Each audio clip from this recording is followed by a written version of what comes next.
Troy, have you ever sold a reality TV show just as a pitch? There are reality shows. Usually, what I'll do is I'll partner with a production company because I don't have one, and we'll go out and we'll present that show together. Most of the time, shows are not bought in the room, although it has been known to happen. There is a producer that I worked for who was on the phone with a major cable network pitching a show that he had been working on for weeks, paused in the middle of the conversation and said, well, how about a show where this happens and that happens? And they liked it so much, this idea, that they committed to the idea on the phone. This doesn't happen a lot. Most of what's happening, especially with people who are mid-career and are not yet captains in the business. Mark Burnett's going to have a very different meeting than I'm going to have. I'm going to meet with someone who's a firewall between the person who's making the decisions and me, whereas Burnett is going to meet with, probably talk to Les Moonves and say, I have another show for you.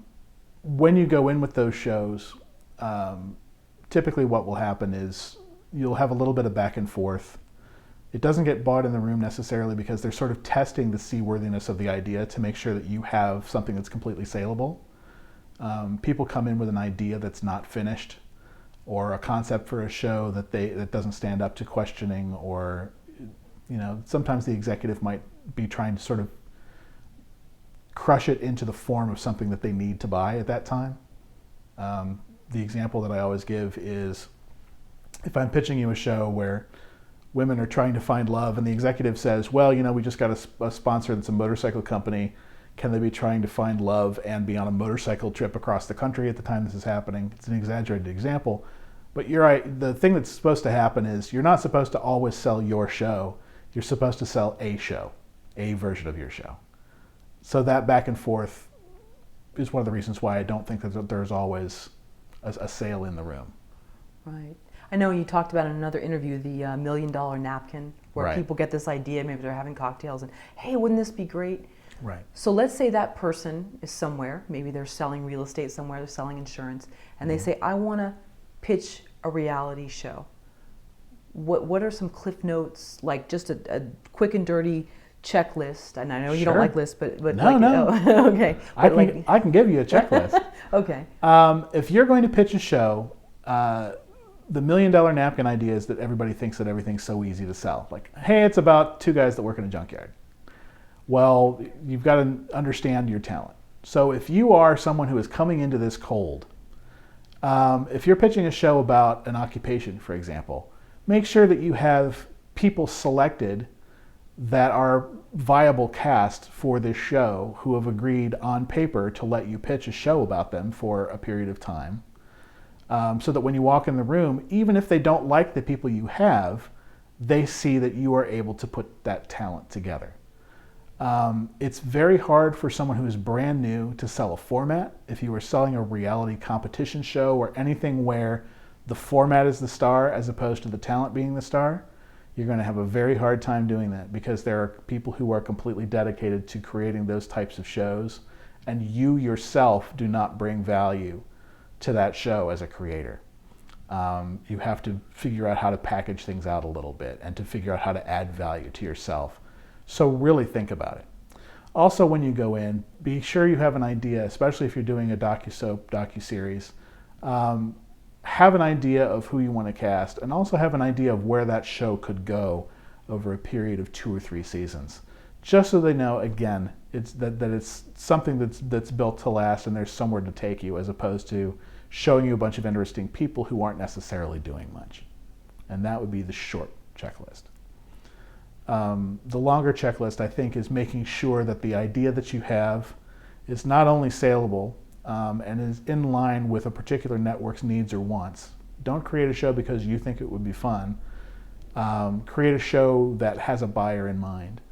If you want to create a show that's just completely different, and I know because I've learned this from doing it myself, there are shows I'm very passionate about that just don't have a home because no network is carrying the kind of thing that I wanted to do.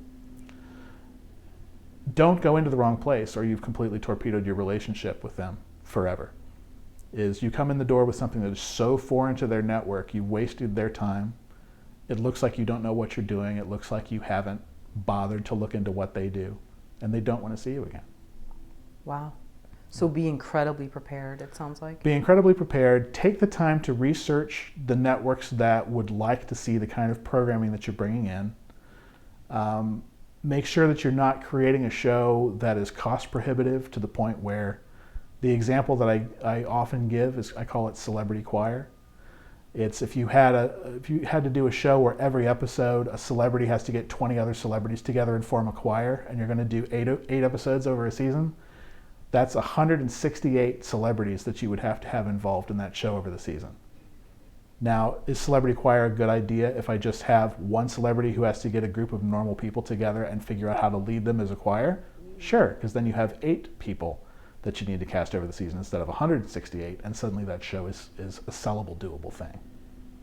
Which leads me back to something else I heard you say, that just because maybe your 2 neighbors down the street are totally fascinating, right, and you want to sell this idea about their, right, lives, whatever it is, doesn't mean it's going to fly, that they really do want people that have, right, some kind of a following? Is that well, right, or? I don't know that that's necessarily true. No? If you are presenting a show and you just have some people who are interesting or have an unusual lifestyle, we have really gotten into, in the last couple of years, shows that are very big on people who have unusual occupations or people who have unusual family dynamics. Hoarders and things. Exactly. Mm-hmm. Those are actually great. So you can sell a show about the folks down the street. The only thing that you've got to do is make sure that there is a way to make sure that there is story that could happen to those people every week. There are people who are interesting, and then there are people that you want to follow. There's a difference. I've had some great conversations with people that are fun to talk to for an hour, but I don't want them in my living room, 15 times a season, not getting much accomplished.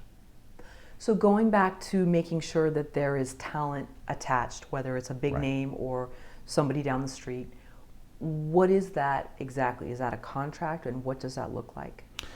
Usually what you'll do is you'll have some sort of an arrangement with your talent that basically says that you have the exclusive right to pitch a show with them attached to it for a specific period of time.